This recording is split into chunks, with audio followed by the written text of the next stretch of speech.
இருக்கிறதுல பொறுமையான ராசி மீன ராசி தான். ஏன்னா கடைசி வரைக்கும் கேட்க வேண்டிய பொறுமையை உட்காந்துருக்காங்களே இத்தனை எல்லாத்துக்கும் போனதுக்கு அப்புறம். பொதுவா இந்த ராசியில பாத்தீங்கன்னா எல்லோரும் பயன்படுத்துறது ஜென்ம சனி இருக்கு, ஜென்ம சனி இருக்குன்னு. அப்ப இந்த ராசி ஃபர்ஸ்ட் பயந்த ஜென்ம சனி. ஏன்னா ராசியில சனி பகவான் வந்து பல தொந்தரவுகளும் கொடுத்தது. இவங்க உழைப்புக்கு தகுந்தாலும் கொஞ்சம் ஸ்லோ டவுன் பண்ணுச்சு, அது இல்லைன்னு சொல்லலை. ஆனால் குடும்பத்தில் பார்த்தீங்கன்னா வீட்டை விட்டு கொஞ்சம் வெளியே போயிட்டு வர மாதிரிலாம் வந்தாச்சு. இப்போ விவசாயத்தில் நிறைய பேர் சாதிக்கக்கூடிய அம்சம் இருக்குது. சினிமா ஃபீல்டில் நிறைய பேர் மீடியா அந்த நியூஸ் சம்மந்தம் நிறைய பேர் சக்ஸஸ் ஆகக்கூடிய அம்சம் உண்டு. இதில் இந்த ஆடு மாடு வளர்ப்புகள் இப்போ அதிக கொஸ்டின் தான் வருது. இது எல்லாமே ஷைன் பண்ண வேண்டிய அம்சமாக வந்தாச்சு. ஆனால் என்ன ஒன்று அத்தனைக்கும் பேக்ரவுண்ட் ஒன்னே கலர் ஜாப் இல்லை, கொஞ்சம் உடல் உழைப்பு தேவை. அப்போ பணக்காரர் ஆகிறது உறுதி. அப்ப நீங்க உடல் ஹார்ட் ஒர்க் பண்ணாதான் நம்ம ஜெயிக்க முடியும். ஏன்னா சனியோட அம்சம் இல்லையா, உழைப்பு இல்லாமல் ஊதியம் இல்லை. அதுதான். ஆனா குரு பார்க்கறதுனால நிச்சயமா வந்துடும், பெரிய லெவல்ல வந்துருவாங்க. பிசினஸை பத்தியும் தொழிலை பத்தியும் ரொம்ப அழகா சொன்னீங்க. திருமண வாழ்க்கை அப்படிங்கிறது இவங்க என்ன மாதிரி வரனை சூஸ் பண்ணி அமைச்சுக்கிறது பெஸ்டா அமையும்?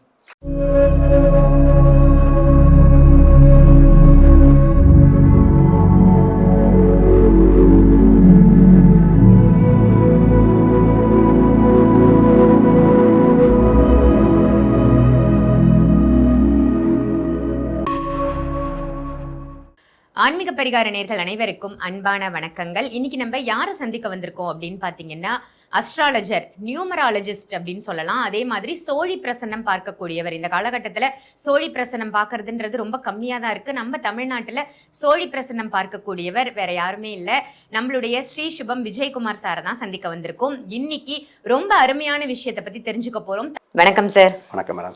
ரொம்ப அழகா இந்த தமிழ் புத்தாண்டு பலாபலன்கள் ஒவ்வொரு ராசிக்கும் ரொம்ப சூப்பரா சொல்லிட்டு இருக்கீங்க. இன்னைக்கு நம்ம பார்க்க போறது வந்து மீன ராசி. மீன ராசி நேயர்களுக்கு இந்த தமிழ் புத்தாண்டு என்ன மாதிரி பலன்களை கொடுக்க போகுது? நிச்சயமா இருக்கிறதுல பொறுமையான ராசி மீன ராசி தான். ஏன்னா கடைசி வரைக்கும் கேட்க வேண்டிய பொறுமையை உட்காந்துருக்காங்களே இத்தனை எல்லாத்துக்கும் போனதுக்கு அப்புறம். பொதுவா இந்த ராசியில பாத்தீங்கன்னா எல்லோரும் பயன்படுத்துறது ஜென்ம சனி இருக்கு, ஜென்ம சனி இருக்குன்னு. அப்போ இந்த ராசி ஃபஸ்ட்டு பயந்த ஜென்ம சனி. ஏன்னா ராசியில் சனி பகவான் வந்து பல தொந்தரவுகளும் கொடுத்தது. இவங்க உழைப்புக்கு தகுந்தாலும் கொஞ்சம் ஸ்லோ டவுன் பண்ணுச்சு, அது இல்லைன்னு சொல்லலை. ஆனால் இதற்கெல்லாம் கடைசியில் தோனி வந்து சிக்ஸர் அடிக்கிற மாதிரி குரு பெயர்ச்சின்னு ஒன்று வருது இந்த வருஷத்தில். அடுத்து ராகு கேது பெயர்ச்சின்னு வரும். இவங்க ராகு 11ஆம் இடத்தில் ராகு கேதுகள் வந்து 5ஆம் இடத்துல பஞ்சமஸ்தானத்தில் குறிப்பாக குரு பகவான் வந்து குரு பலம் பெற்ற உடனே லைஃப் அப்படியே மாறும். யாரெல்லாம் தன் வாழ்க்கையில உயிர் மட்டும்தான் மிச்சம் இருக்குன்னு கமெண்ட் அடிக்கிறாங்க, அவங்கெல்லாம் லைஃப்லயே பெரிய லெவலில் பார்க்க முடியும். மிகப்பெரிய யோகம் வந்தாச்சு. இந்த நேரத்துல ஹாப்பியஸ்ட் மூமெண்டா இருக்கும். இவங்களுக்கு புது புது விஷயங்கள் கற்றுக்கொள்ள வாழ்க்கையில் நிறைய அனுபவங்கள் வர அம்சம் இருக்கு. ஃபர்ஸ்ட் தொழிலை பத்தி பேசுவோம். நிறைய பேர் இப்ப சினிமா, அரசியல், விவசாயம், ஆடு மாடு வளர்ப்புகள், மீன் வளர்ப்புகள், வெளிநாட்டு பயணங்கள் பற்றி தான் இந்த ராசி அதிக சிந்தனைகள். ஏன்னா குடும்பத்தில் பார்த்தீங்கன்னா வீட்டை விட்டு கொஞ்சம் வெளியே போயிட்டு வர மாதிரிலாம் வந்தாச்சு.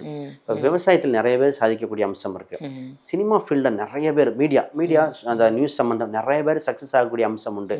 இதில் இந்த ஆடு மாடு வளர்ப்புகள் இப்போ அதிக கொஸ்டின் தான் வருது. இது எல்லாமே ஷைன் பண்ண வேண்டிய அம்சமாக வந்தாச்சு.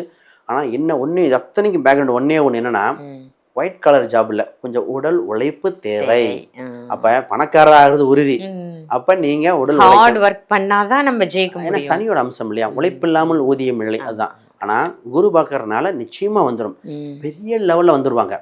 அப்ப கப்பல் சம்பந்தப்பட்ட விஷயங்கள் கூட நிறைய பேர் வந்திருக்கு. ரைட். இப்ப பிசினஸ் பண்ணலாமா அப்படின்னு பொதுவாக எங்க ராசிக்கு இயற்கையாகவே 10ல் சனி பகவான் பார்க்குறார், 10ஆம் அதிபதி உச்சம் பெறார். அப்போ பிஸ்னஸ் சம்மந்தப்பட்ட இப்போ தான் புது புது ஐடியாஸ் வந்து பிஸ்னஸ் சம்மந்தப்பட்ட ஆண்களோ பெண்களோ புது புது க்ரியேட்டிவிட்டியோட வந்து பிஸ்னஸ் ஸ்டார்ட் பண்ண ஆரம்பிச்சிட்டாங்க. இதில் என்னென்னா அந்த விஷயத்தை தான் தெரிந்த விஷயத்தை அனுபவம் உள்ள விஷயம் இருக்கணும், தெரியாததை எடுக்கக்கூடாது. இது ஒன்று தான். ஏன்னா ஜென்மசனி வரும்பொழுது தான் புதுசாக கற்றுக்கணும், இல்லை கற்றுக்கிட்ட விஷயத்தை இன்வால்வ் ஆகணும். இப்போ பார்ட்னர்னு வருவாங்க, இந்த பார்ட்னர் மட்டும் விசாரிச்சுக்கணும். ஆனால் அவங்க ராசிப்படி இவங்க ராசிப்படி. பொதுவாக இந்த ராசிக்கு பார்த்திங்கன்னா சிம்ம ராசி மற்றும் துலாம் ராசியில் கொஞ்சம் ஆவரேஜாக இருக்கும். அப்போ அந்த ராசி நம்ம போடலாமனா பார்த்து தான் போடணும். அப்போ அந்த கான்செப்டில் பார்த்து கூட்டா தனித்தான் பார்த்து எடுத்துக்கிட்டா ஷைன் பண்ண வேண்டிய உண்டு. இப்போ தொடங்கலைன்னா இப்போ எப்போ தொடங்க போகிறீங்க? நான் ஆல்ரெடி 5 வருஷம் முடிய போகுது, இன்னும் 2.5 வருஷம் இருக்குது. நிச்சயமாக நல்ல நேரம் பிறந்தாச்சு. Super sir. பிஸ்னஸை பற்றியும் தொழிலை பற்றியும் ரொம்ப அழகாக சொன்னீங்க. திருமண வாழ்க்கை அப்படிங்கிறது இவங்க என்ன மாதிரி வரனை சூஸ் பண்ணி அமைச்சுக்கிறது பெஸ்ட்டாக அமையும்? நிச்சயமா திருமணம் சம்பந்தப்பட்டதுல பல தடைகள் அனுபவிச்சு இந்த ராசி. ஏன்னா ஜென்மசனி காலகட்டத்துல ஒரு பொண்ணு பார்க்க போனாலும் சரி, மாப்பிள்ளை இதெல்லாம் முடிவுகிற மாதிரி வந்து தடை ஏற்பட்டது. இதில் இன்னொன்று என்னென்னா, அதில் சொத்து இருக்கா, அது இருக்கான்னு பல கேள்விகள், நமக்கு சூழ்நிலைகள், சொந்த பந்தங்களும் அமைச்சு கொடுக்கலமோ. இப்போ குருபலன் வந்தனால இப்போ என்னன்னா, மனதுக்கு பிடித்த வரன் இப்போதான் மனசு ரீதியாக நமக்கும் சேஞ்ச் ஆகும், இந்த ராசிக்காரங்களும் சேஞ்ச் ஆகும். ஏன்னா அப்போ தான் சேஞ்ச் ஆகி திருமண வரன், நிச்சயமாக திருமணம் உண்டு. திருமணத்தில் பார்த்தீங்கன்னா வருகின்ற வரனுக்கு ஒரு சில விஷயம் ரொம்ப கவனிக்கணும். என்னென்னா, கேரக்டர் நல்லா இருக்கா, ஜாதக அமைப்பு இருக்கா. இப்போ 4ஆம் இடம் ரொம்ப ரொம்ப முக்கியமாக பார்க்குறோம். 4ஆம் இடங்கிறது சுகஸ்தானம், கல்வி, இது அந்த அமைப்பு எப்படி இருக்கு. 12ஆம் இடங்கிறது தாம்பத்திய ரீதியான அம்சங்கள், அது இருக்கு. இன்னைக்கு நிறைய கம்ப்ளைண்ட் தான். ஏன்னா இது அடுத்தது குழந்தை பிறப்புக்கு வந்து நிற்குது. பிசிஓடி ப்ராப்ளங்கிறாங்க, பிசிஓஎஸ். ஆண்களுக்கு பார்த்தீங்கன்னா உயிரணுக்கள் எண்ணிக்கை பிரச்சனை, இதெல்லாம் பார்த்து போட வேண்டியது. ஆனால் இவங்களுக்கு இந்த கோச்சார ரீதியாக கோயிலில் கல்யாணம் வைக்கிற அம்சம் வந்திருக்கு. சனி 7ஆம் வீட்டில் பார்க்கறது.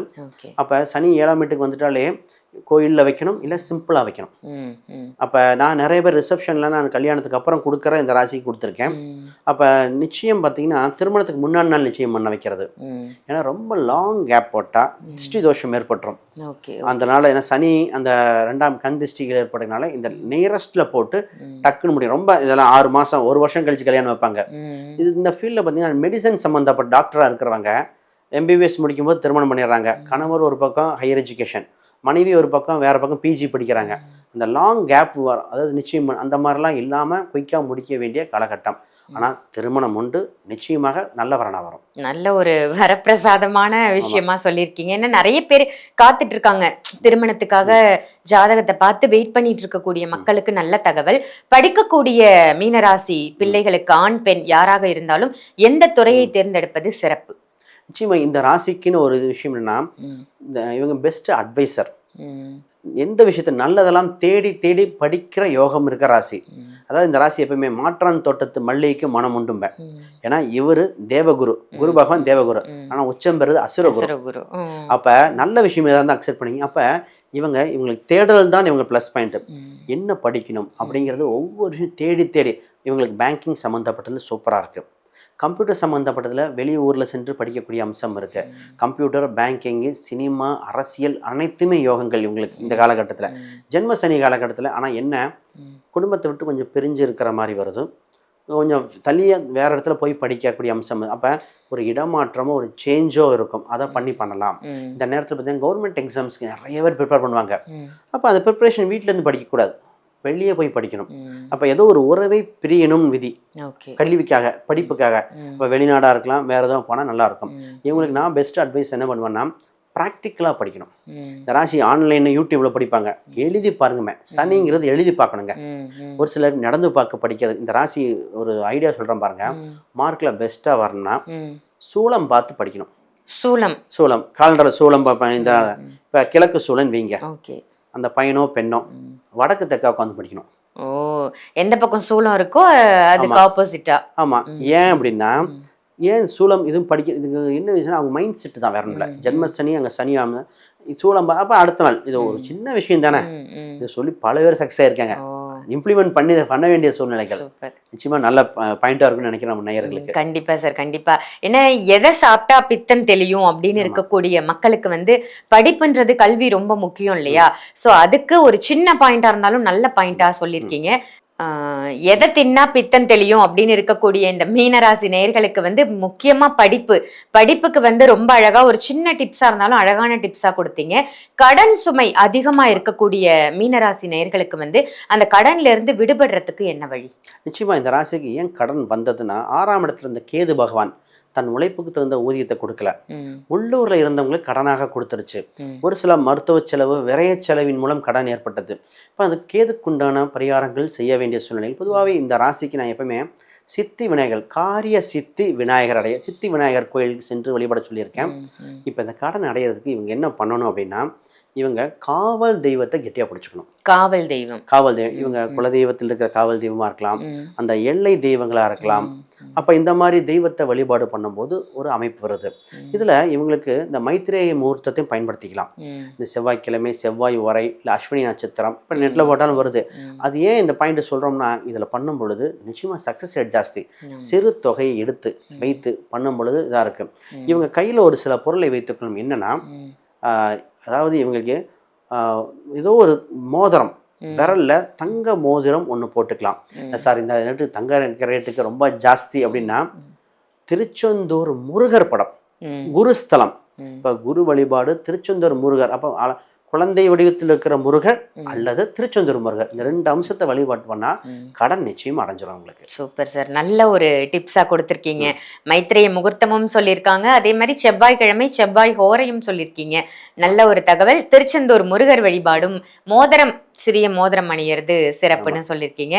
நல்ல ஒரு அற்புதமான தகவல். தமிழ் புத்தாண்டு எப்படி இருக்க போகுது மீனராசிக்குன்னு சொன்னீங்க சார். நன்றி, வணக்கம்.